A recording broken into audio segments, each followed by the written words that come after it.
గుంటూరు జిల్లా తెనాలి మంగళగిరి రహదారిలో ఆటోనగర్ నుండి నందివెలుగు జంక్షన్ వరకు 3 కిలోమీటర్ల రోడ్డు అభివృద్ధి పనులకు మంత్రి నాదెండ్ల మనోహర్ శిలాఫలకాన్ని ఆవిష్కరించారు. ఈ సందర్భంగా ఆయన మాట్లాడుతూ కోర్టు సమస్యను అధిగమించి 18 కోట్లతో కాలువలకు రిటైనింగ్ వాల్ నిర్మాణం అభివృద్ధి చేయనున్నట్లు తెలిపారు. నిర్మాణం పనుల్లో నాణ్యత పాటించాలని అధికారులను ఆదేశించారు.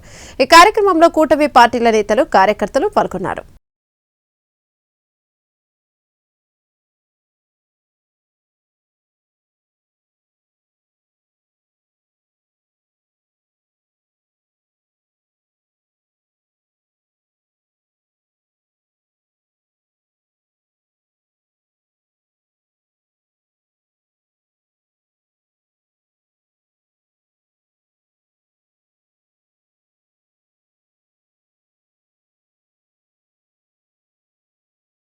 పాడు గ్రామస్తులు, అదేవిధంగా ఐతానగర్ నుంచి ఎంతోమంది పొలం పనుల కోసం వ్యవసాయం చేసుకునే మన రైతులు రహదారులు సరిగ్గా లేకపోవడం వలన ప్రత్యేకంగా ఎవరైనా వైద్య సేవల కోసం ఆసుపత్రికి వెళ్ళే సందర్భంలో కానివ్వండి, వర్షాలప్పుడు చీకట్లో ఐతానగర్ నుంచి నేలపాడు నుంచి సిరిపురం ఊహించని విధంగా ఈ రోడ్ని కనీసం మరమ్మతులు చేయకుండా అనాలోచితంగా ప్రజలకి ఇంత నష్టం, ఇంత ఇబ్బంది కలిగే విధంగా పట్టించుకునే పరిస్థితులు మనందరం చూసాం.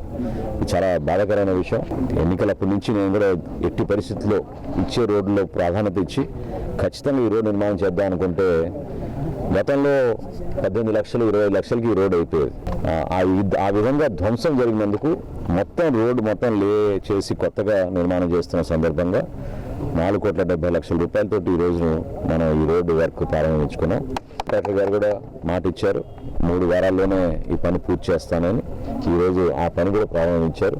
సో మనస్ఫూర్తిగా ఇక్కడ ఎంతో ఓపికగా ఇన్ని రోజులు ఈ ఇబ్బందులు పాపం గురైనా కూడా ప్రభుత్వం పైన ఉన్న నమ్మకాన్ని నిలబెట్టే విధంగా మా కూటమి ప్రభుత్వం ఖచ్చితంగా ఇందులో గౌరవ ముఖ్యమంత్రి గారు చంద్రబాబు నాయుడు గారికి, అదేవిధంగా ఉప ముఖ్యమంత్రి పవన్ కళ్యాణ్ గారికి మా అందరి తరఫున ధన్యవాదాలు తెలుపుతున్నాను. ఎందుకంటే ఆర్థిక ఇబ్బందులు ఉన్నా కూడా నియోజకవర్గంలో ప్రాధాన్యత ఇవ్వాల్సిన పనులపైన దృష్టి పెట్టి అభివృద్ధి, సంక్షేమం 2 కూడా చేసుకుంటూ మా కూటమి ప్రభుత్వం ప్రజలకి మేలు చేసే విధంగా ఒక అంకిత భావంతో పనిచేసుకుంటూ వెళ్తున్నాం.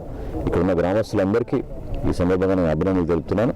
ఖచ్చితంగా 3 వారాల్లో ఈ పని పూర్తయిన తర్వాత మరొకసారి ఒక మంచి కార్యక్రమం చేసుకుని ప్రజలకి ఈ గ్రామాల మధ్యలో జరిగే అనేక కార్యక్రమాలు, ఎందుకంటే రేపటి రోజున ధాన్యం కొనుగోలు విషయం కానివ్వండి, రైతులకి గిట్టుబాటు ధర రావాలన్నా కానివ్వండి, కష్టపడి పండించిన వాళ్ళ పంటకి ఎవరైనా వర్తకులు రావాలన్నా కూడా ఇబ్బందికరమైన పరిస్థితుల్లో ఒక మార్పు తీసుకొచ్చే విధంగా ఈ రోడ్డు నిర్మాణం చేస్తున్నాం.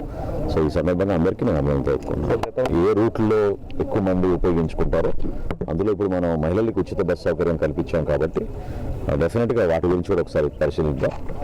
గతంలో నాకు బాగా గుర్తు, ఎక్కడైతే ఇళ్ల ప్లాట్లు ఇచ్చారో అక్కడ పోయి మహిళల్ని ఆ రోజు అడిగితే పాపం వాళ్ళు చెప్పిన మాట నాకు చాలా కదిలించింది. ఆ రోజున ఆటో వాళ్ళు కూడా ఇక్కడ రావని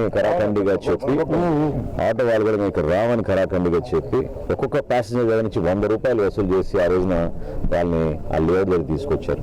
అంత దారుణమైన పరిస్థితుల్లో అందరు పాపం కష్టపడి నిలబెట్టుకున్నారు. ఆ మార్పు తీసుకొస్తాం ఖచ్చితంగా.